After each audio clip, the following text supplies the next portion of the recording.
Hello everyone, welcome back to another video. My name is Matthew and today we're doing what might possibly be the most stupidest Godzilla figure I have ever reviewed on the channel. Now I mean stupid in all comicality or comedically, whatever the proper term is, because this is one of those figures that are like, it's so bad, it's so good, but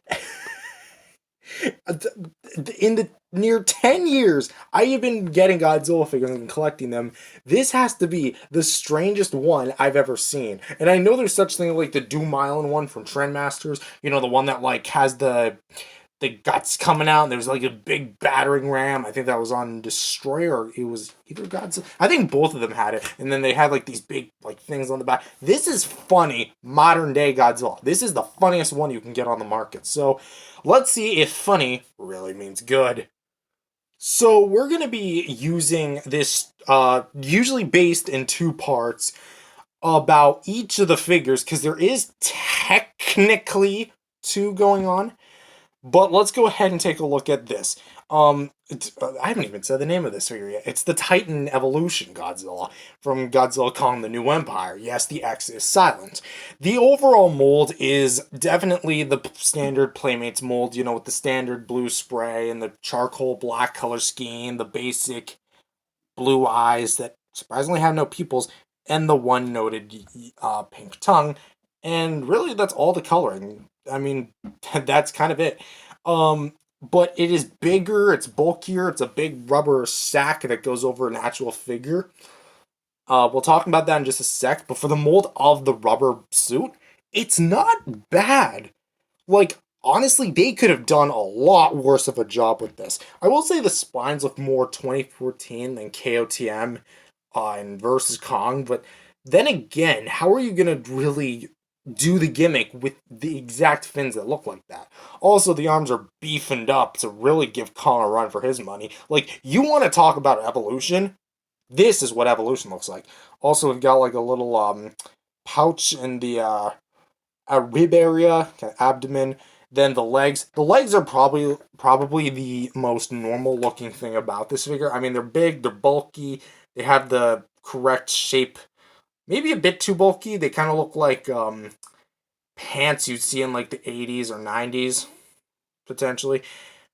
And the tail looks really well done. You can kind of see all like the intricate little details again you'd find on the other figures, and surprisingly, it even like folds the shape same way too. Which, bringing over the Heat Ray Godzilla, which is knocking over my battle axe Kong, it's essentially kind of like the same thing, where it's in the exact same position, and it features the color of the Radio Tower Godzilla. Although I think they just took their new Heat Ray Godzilla that has non-translucent spines and a new Heat Ray mold, and just put it on this one as far as color scheme is concerned, because this matches the Radio Tower Godzilla, which is just sprayed on blue and not actually translucent blue.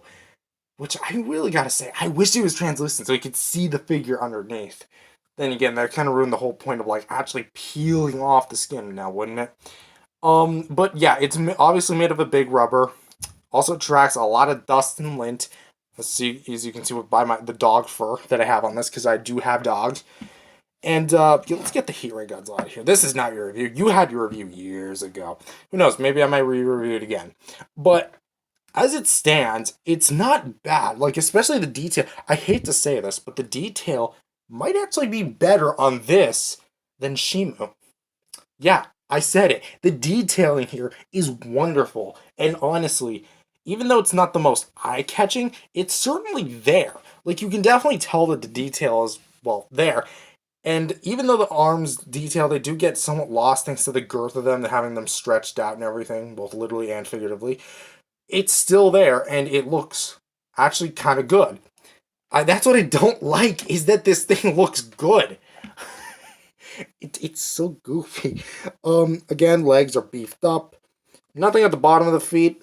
Surprisingly, no copyright information molded. Tail, again, it's kind of floppy, but we'll get into that in a sec.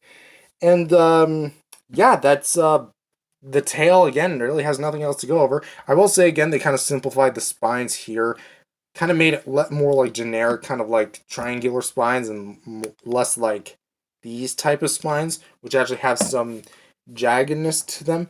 But overall, it's a nice little. It's a nice. How do I properly say this? Representation of the movie. Although, let's be honest, if you're looking for movie accuracy, even then, I don't think this is the way to go, but even this looks better than this. But that's not what we're here for, is it?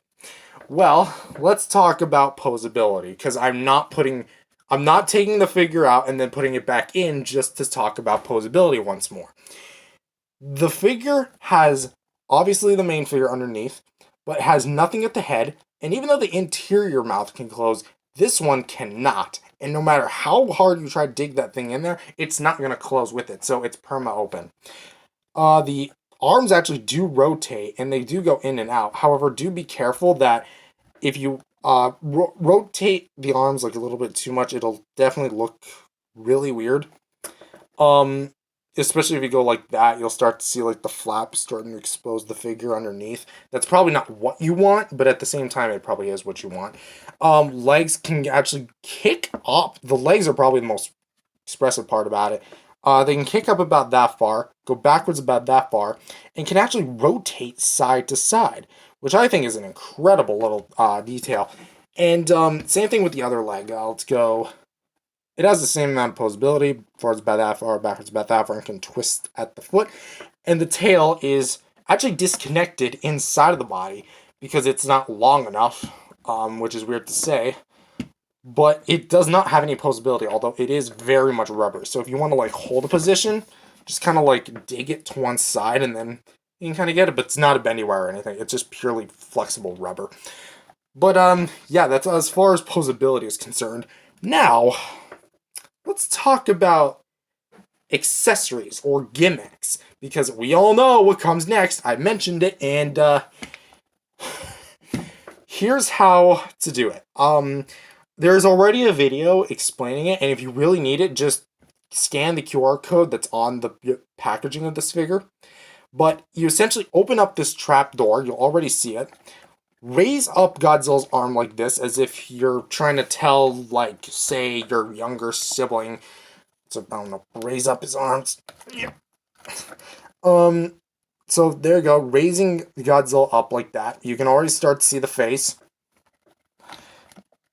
And you can unpeel that, and unpeel that. So now we have the figure underneath, which is Godzilla Evolved. So we take off this entire peelage of skin. You can be as light or as heavy as you want, because it is durable. However, I don't know how much of durability it can take, because it's already starting to shed. However, that just could be because of the way it was molded. Okay, come on. The feet are a little hard, but once you get it out, they're perfectly fine to manage. So there you go, there's Godzilla. And the tail literally just comes out almost like a sock and a foot. There you go. Let's put the rubbery flap Godzilla out of the way. And you're going to notice the string. Just simply put it in like this. And close that thing back up. And there you go. That's Godzilla Evolved from the Titan Evolution set. And what's funny is that even though there's nothing inside the figure, you can still somewhat stand him up. Even though he's just going to be jiggling around for like several minutes. But this is to wrap up the Titan Evolution Godzilla in particular. I think that the rubber suit, it's so stupid, and I think that yes, I'm using Kevin's voice, which sounds like Kermit the Frog. Yeah, this is one goofy figure.